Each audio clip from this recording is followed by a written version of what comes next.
बेंगलोर में रहता हूं और ये न्यूज बेंगलोर की ही है। अब इस न्यूज को आप लोग ध्यान से सुनिएगा। 26 साल का एक लड़का था, उसने सुसाइड कर लिया सिर्फ सेक्सटोर्शन रैकेट की वजह से। ऑनलाइन उसके साथ एक फ्रॉड हुआ, हम लोग उसको फ्रॉड ही कह सकते हैं। उससे सेक्सटोर्शन, सेक्स की यानी इंटीमेसी की वजह से कुछ वीडियोस कैप्चर हो गई और उसके बाद उससे फिरौती मांगी गई और फाइनली ये बात इतनी ज्यादा बढ़ गई कि उस लड़के ने सुसाइड कर लिया। और वो लड़का बेंगलोर का था और वो लड़का जिसका नाम अविनाश था वो आईएएस की तैयारी कर रहा था। अचानक से क्या होता है, उसे फेसबुक पे एक रिक्वेस्ट आती है नेहा नाम की लड़की की। ठीक है, आप नाम पे मत जाइएगा, बट धीरे धीरे रिक्वेस्ट आती है, बातें होने लगती हैं। उसे नहीं पता था कि जो लड़की की रिक्वेस्ट आ रही है उसके पीछे एक रैकेट काम कर रहा है। धीरे धीरे बातें होने लगती हैं, बातें और बढ़ने लगती हैं, धीरे धीरे और क्लोज आने लगते हैं। एक वक्त ऐसा आता है कि वो लड़की बेंगलोर की नहीं थी, समझ रहे हो, वो कभी मिले नहीं एक दूसरे से, कभी नहीं मिले। वो बेंगलोर की थी ही नहीं, कभी मिले नहीं, सिर्फ मोबाइल पे ही बातें हो रही हैं। धीरे धीरे पर्सनल नंबर शेयर हो गए, फिर धीरे धीरे उन्होंने वीडियो कॉल शुरू किए, वहां से इंटीमेट चीजें शुरू हो गई। और एक वक्त ऐसा आया जब उस लड़की ने इंटीमेट वीडियोस शेयर किए, उस लड़के को बोला कि तुम भी इंटीमेट वीडियो शेयर करो, तो गलती वही हो गई। उस लड़के ने बिलीव कर लिया और उस लड़के ने इंटीमेट वीडियोस, लाइव वीडियोस जो भी था, ऐसे वीडियो कॉल्स किए जिसकी वजह से वो फंस गया। वो वीडियो रिकॉर्ड हो गए।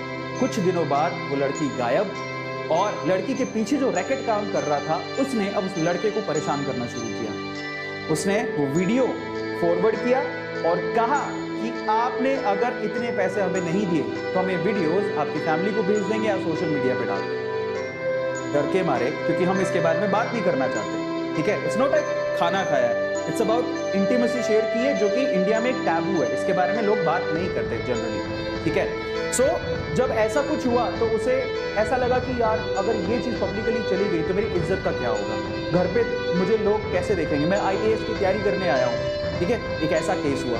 उसने शुरू में पैसे दिए, उस पैसे, अब देखो जब भी आप पैसा देते हो ना तो उनकी भूख और बढ़ जाती है। तो जब उसने पैसे दिए शुरू में तो उन्होंने बोला कि उनका पेट भरा नहीं, उन्होंने कहा हमें और चाहिए। ऐसे करके वो पैसे मांगते गए मांगते गए मांगते गए, वक्त ऐसा आया कि उससे संभला ही नहीं। अब उसके पास पैसे इतने कहाँ से होते। फाइनली उस लड़के ने ये सोचा कि शायद मैं अपनी ज़िंदगी ख़त्म कर लूँ, तभी ये जो झंझट है वो ख़त्म हो। और वो लड़का दुनिया को छोड़ के चला गया।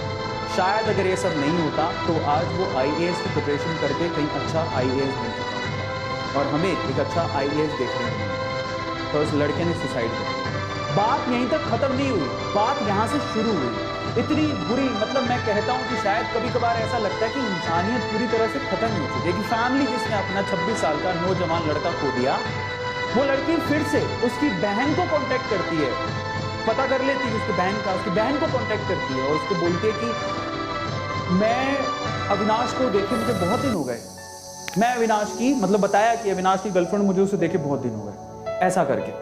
और जब वो ऐसा बात बोलती है तो वो उसकी सिस्टर कहते हैं कि अब ही इज नो मोर, वो अब जिंदा नहीं है। अब देखिए उसके बाद क्या होता है, वही रैकेट वापस से अविनाश की बहन को कॉल करते हैं और उसे कहते हैं कि ऐसा ऐसा है, उसकी वीडियोस हमारे पास है, हमें पैसे चाहिए, नहीं तो वीडियोस हम पब्लिक कर देंगे। अब उसकी बहन थोड़ी समझदार थी, उसने पुलिस को ये केस रेफर किया कि ऐसा ऐसा कुछ हो रहा है मेरे भाई के साथ और मुझे लगता है कि उस सेक्सटोर्शन की वजह से उसकी जान गई है।